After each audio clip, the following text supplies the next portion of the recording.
How to be an absolute douchebag in World of Tanks. Watch our Vosh 155, a guy with the ironic name of Champ Kurt.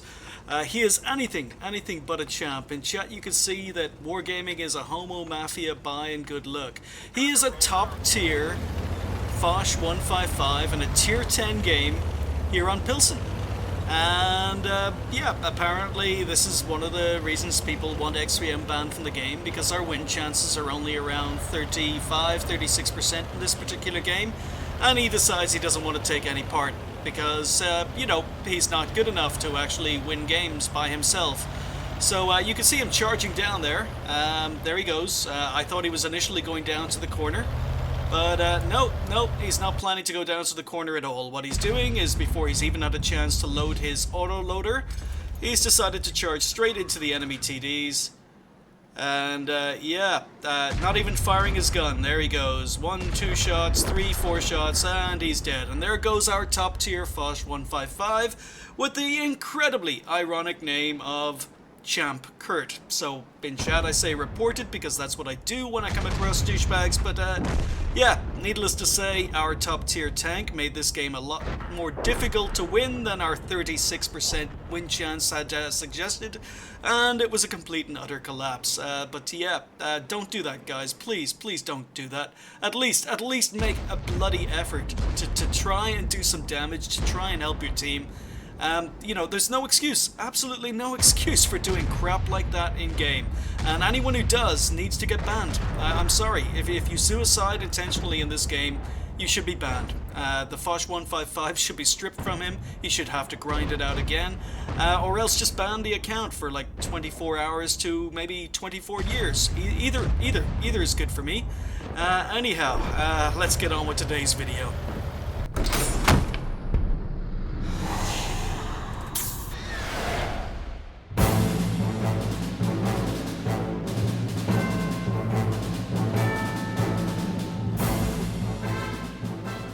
Hi folks, and welcome to the Ace Tanker for the Panzer SFL 4B, or it's also known as the, you forgive my German, the Heuschreck Zen, which means Grasshopper 10.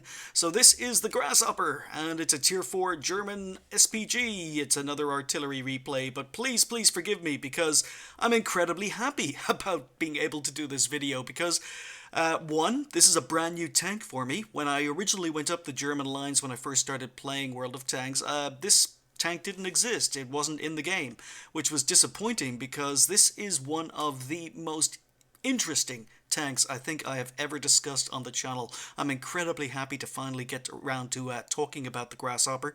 But also, yeah, I had to rebuy it. It's a brand new tank. I'm platooned with Dreadshells. We're here on Siegfried line, and it's another tier 7 game, so Dread is in his looks. He was helping me pick up all the low tier ace tankers. This is the last of them, you'll be happy to hear. But he's also managed to get me into another failed platoon, but because I'm in RT, that really doesn't matter, because I'm going to be shooting higher tier tanks, and that means more XP, more credits, and a better chance of picking up the ace, which obviously, because this is the ace tanker, I managed to do. But getting back to the Grasshopper, this is an incredibly interesting tank. Just the ideas put behind this tank during the development of it were just incredible. You know, very advanced for its time. And it's also the first German artillery that wasn't designed by Alket. Alket did the tier 2, they did the 2 tier 3s, they did the other tier 4, the Sturmpanzer 2 that video I put up earlier, but they had absolutely nothing to do with this one. The Grasshopper was designed by Krupp. So this is Krupp's first entry into the world of German SPGs at the start of World War II. And they proposed this design as early as 1939. So while Alket were basically building SPGs out of conversions. They took German tanks, they converted them into SPGs, they took captured tanks, converted them into SPGs. This is the first German SPG that was designed as an SPG from the ground up, and it wasn't by Alket, it was by Krupp.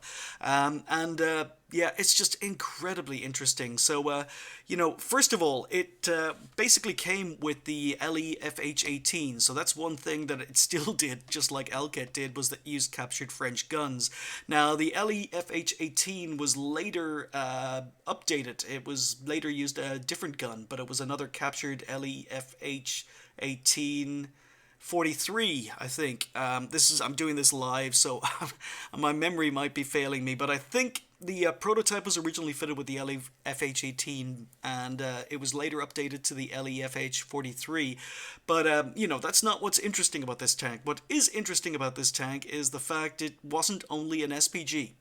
It was designed as a multi-purpose vehicle. In fact, it wasn't even called an SPG by the Germans. It was called a special purpose vehicle because it wasn't just an SPG. It was so much more. And we're going to begin with basically this cable around the outside of the turret, because this cable is not there for design purposes. It's not there simply as eye candy. This cable was actually a large part of what this SPG, or special purpose vehicle, was, in that not only could it perform as an SPG, but this cable was attached to the turret. This cable could also be attached to this winch, and you may see fittings around the tank. What this could do was it could install a frame on the actual chassis of the tank, and it could attach this cable to the winch, and it could remove its turret. What's the point of removing its turret when you can just fire it from the chassis? Well, it's because this is a special purpose vehicle that had more than one use. So the what it could do was it could be used as an SPG, keep up with the other tanks, but it could also be used to create a static artillery, or a immobile artillery field. So it could be used as an artillery tractor. It could mount this turret, it could tow a second turret, it could actually carry or move two turrets, it could move into a position, it could detach the turret it was towing, and basically that turret would then be a bunker or static artillery. It could then install a frame, use these cables, use the winch, take off the second turret, install it beside the first turret on the ground, and then you have two artillery pieces that are static. And then you have the chassis left over, and the chassis would be able to drive back to headquarters, to the base, or to the supply depot, be able to pick up ammunition, and it could perform as an ammunition carrier for two turrets. So, very, very innovative. But it wasn't just that. Not only was it a SPG, not only was it an artillery tractor, not only was it an ammunition carrier, but it could also be used as a recovery vehicle. So, it had multiple uses, all designed in 1939, before SPGs were, a thing for the Germans. Most of their other SPGs were only starting out as conversions of existing vehicles. So incredibly innovative for its time. Very, very advanced. So 10 prototypes were built, and basically it was based on the Panzer IV. So it was using the new Panzer IV design around 1939, and 10 of them prototypes were built. The prototypes passed their trials with flying colours. It was very, very good. And all 10 prototypes were used during on the Eastern Front. They were used against Russia. Only one actually survived. We'll get to that in a moment. But, a very, very interesting tank. Now, unfortunately, it never made it beyond prototype, because even though it passed its trials and it was incredibly successful, and the Germans were incredibly happy with it, the problem was that it was designed on the chassis of a Panzer IV. And in 1944, they were so happy with the prototype that initially they put in an order for 200 of these tanks to be built, but because it was built on the Panzer IV, the Panzer IV was basically needed far more than SPGs were, and it was feared that basically the production of this tank by Krupp would lead to not enough parts, not enough ammunition, not enough raw materials to build actually tanks, Panzer IVs. So it kind of got stalled. The development was put on hold, and even though there was an order for 200 of them, so Krupp came back with a second design that wasn't based on the Panzer IV. They wanted to start building them, but as I say, because it was based on the Panzer IV, it couldn't be built because the Panzer IV production was given priority. So they came back with another design that was based on the chassis of a Hummel. And I don't know whether that was given the go-ahead, but basically by about 1945, even though Heinz Guderian himself said it was a very, very good tank, he just couldn't basically put it into production because of a shortage of raw materials. It was more important to build the current tanks they were doing and try and get them built as quickly as possible rather than diverting resources to building something completely new. So yeah, it's kind of disappointing it never made it into mass production. But as I say, only 10 were built. They were used on the Eastern Front, and only one of them actually survived the war, and it's in Fort Sill SPG museum. It's in an artillery museum in Oklahoma. So just one ever survived, but it was incredibly advanced. I mean, it was the first real SPG designed as an SPG, but not only was it designed as an SPG, it was designed as an artillery tractor, it was designed as a recovery vehicle, and it was designed as an ammunition carrier. It could basically move 2 turrets at the same time, one mounted and one towed, and basically create artillery, fixed lines, bunkers, or static artillery. So, incredibly interesting tank. But anyway, as I say, Tier 7 game, I'm a Tier 4, so I'm failed platoon, but I'm with Dreadshells, and this is the last of the low-tier German ace tankers. But very, very happy to give this tank its 15 minutes of fame, because this is just the Grasshopper, just an incredibly advanced tank. And as I say, shame it never got advanced any further than that. The tank itself is quite good. As you see, it's got a turret, but the turret doesn't rotate fully. But that doesn't matter. It means that you can keep your hull static, just move your turret. It means that the aim time, it is an LEFH. I'm not sure which version. It looks to be the 18. It looks as if it's the LEFH 18 that's being used on the gun, or on the tank. But that was a blind shot, and it seems to have gone in, so we blind hit a Panzer IV. Didn't do a lot of damage, but, not too bad. I like the aim time, I like the accuracy, I like the fact it's got a turret. It doesn't do a lot of, damage, doesn't have great penetration for its tier, because, after all, it is just a French artillery gun, but the whole package with the movable turret, rather than fixed gun mounting, along with quite fast aim time and decent accuracy, meant, yeah, I kind of enjoyed it. It was low tier, it was the first time playing the tank. Go for a shot here, and there we go. Spaced armor on the side of the Panzer IV-H. We only managed to do about 100 damage, but Dread is incredibly helpful in helping pick up these aces, because as you can see, he's patrolling up and down the 7 line, and he's spotting all the tanks trying to move in. This is an encounter game, so we're moving in. Or is it an assault? I'm not quite sure. I think this is assault, actually. I don't normally play this game mode, but Dread was obviously leading the platoon because I've got assault turned off. But at the moment, I'm aiming at a Tier 7. Now, even though I can only do little bits of damage if I can hit him, what damage I do is earning me lots of XP and lots of credits, because I'm a Tier 4 shooting Tier 7. So, as you can see, I'm adjusting. He's behind the ridge, and while the shell velocity is not as good on this, or shell trajectory, I should say, it's not as good on this as it is on the Sturmpanzer II. I'd have no problems hitting this guy if I was in a Sturmpanzer II, the other Tier 4 that I covered on the channel earlier. This one is okay. It is okay. So as you can see, I'm aiming behind the Su-100M1. So even though I don't have a shot on him directly, what I can do is I can actually aim behind him and try and loop a shell over the ridge. Now, Dread is, as I say, helping me with my aces. He's keeping this guy constantly spotted, because I'm shooting the Tier 7, getting lots of XP, lots of credits, and as you can see, I'm aiming way behind him, so I can basically loop the shell over the over the ridge and hit the Su-100M1. So, getting nice damage here. Enemy team, we don't seem to have very many tanks down the south of the map, but it's okay. And we're just continuing to take little bits of damage, being a little bit annoying, and you can see the rate of fire is just like French artillery, the LEFH-18B2, because it's the same gun. So the rate of fire is quite nice. We're just constantly annoying this guy. Dread is keeping him constantly lit up, and unfortunately we miss. So, yeah, it's very nice of Dread to team up with me this particular night. Managed to get all of these tanks done, and I'm a little bit sad I managed to ace this on the second game. First game I spent getting used to it, because I'd never played it before.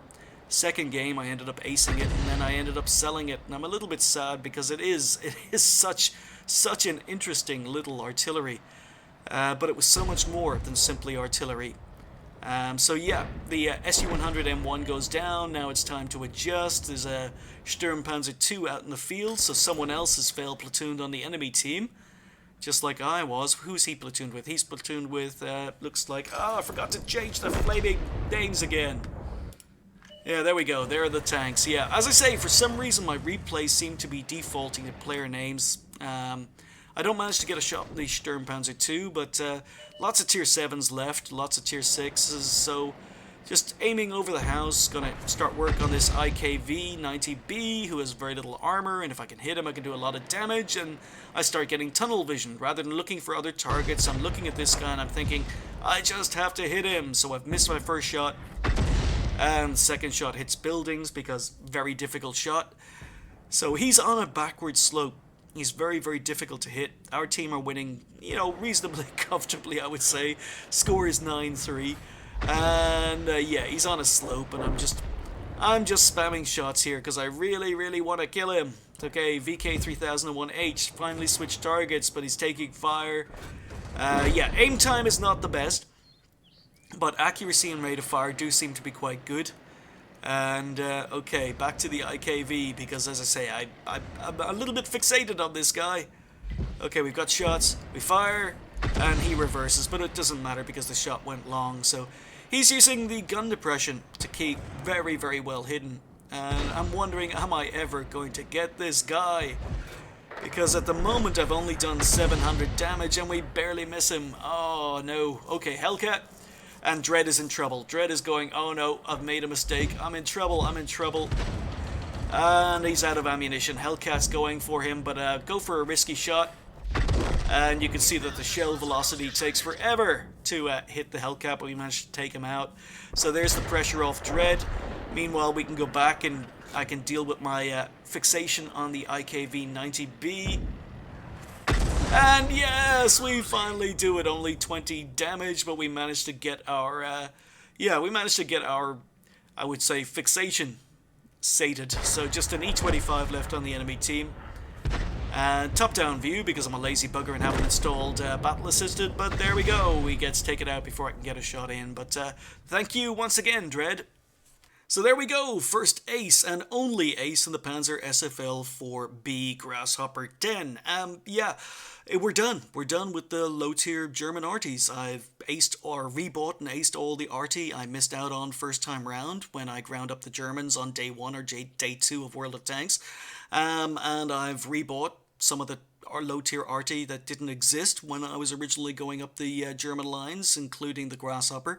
Incredibly happy to get to talk about this tank because it's incredibly interesting. It's so advanced for its time. It's just a shame it never made it into mass production.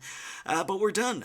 In fact, I've aced every single German arty with the exception of the tier 8, because just like the Grasshopper, which was introduced in patch 8.2, I believe the GW Tiger P was introduced in patch 8.2 at tier 8. Maybe I'm losing it. I think it's a tier 8 anyway. Yeah, I noticed I never got around to playing that tank either because I was already at tier 10 by the time that tank was introduced into the game. So eventually I'm going to have to buy that and play it. And again, apologies in advance, but I will say it's going to be some time. It's going to be some time before I do that because it's expensive, I'm low on credits, and I'm going to have to unlock modules on it because it's a brand new tank and a lot of the modules don't feature on other tanks. So yeah, I've only got one German arty left to do when I get around to eventually buying it, and then we're done. We're dusted. So yeah, that's it. That's the good news. Now the bad news is, if you think we're done with arty replays, I've also started going up the low tier English RT. So I've managed to brought the Lloyd carrier to you on a previous video, but I've also aced the tier 3 Sexton, the tier 4, whose name, I've kind of forgotten at the moment, the tier 5 Bishop. They've all been aced. So I've got 3 more low tier ace tankers in RT to bring you, and then I'm not buying the Burt anytime soon. As I say, I'm low on credits and I've got better things to spend the credits on, and more higher tier tanks I'm trying to ace and unlock modules for, so I need my credits for other tanks. So yeah, I've got a few more low tier ace tankers to bring to you in RT, but I'm going to give it a break for a few days before bringing you any more RT replays. But yeah, as I say, always good news and always bad news. But thank you very much for Dreadshells. This was the last game I played with Dreadshells to finish up the low tier RTs. Although I do think we played a couple of British ones, but I don't think I aced them while I was with Dreadshells. But yeah, it's done. It's dusted. It's aced. Of course, Dread finished first on XP again, because that's just what Dread does. But 756 XP was enough to ace the Grasshopper, just over 1,000 damage and 2 kills in a tier 7 game, which helped out a lot. So, you know, happy to get it done, dusted, and a little bit sad about selling it, but, you know, even if I were to keep it, I'd never play it again. I mean, there's no reason to play it again. We fired 18, we only managed to hit 7, so even though I'm saying this is quite accurate for an RT, it still didn't perform that well, but I was taking a lot of very, very difficult shots at an IKV I got fixated on. So damage not particularly high, assistance not particularly high, but I was shooting higher tier tanks, was using a premium consumable, unfortunately, which meant I ended up making a loss, and it also wasn't my first game of the day. It was, I think, my second game in order to ace this. So yeah, not too bad, not too shabby. It's done, it's dusted, and let's get back to regular tanks, you know, moving things with shooty guns that can, you know, you can actually shoot back if they shoot you, because you can spot them. We're going to get back to regular tanks in the next few videos. So thank you guys for watching. I'll see you next time.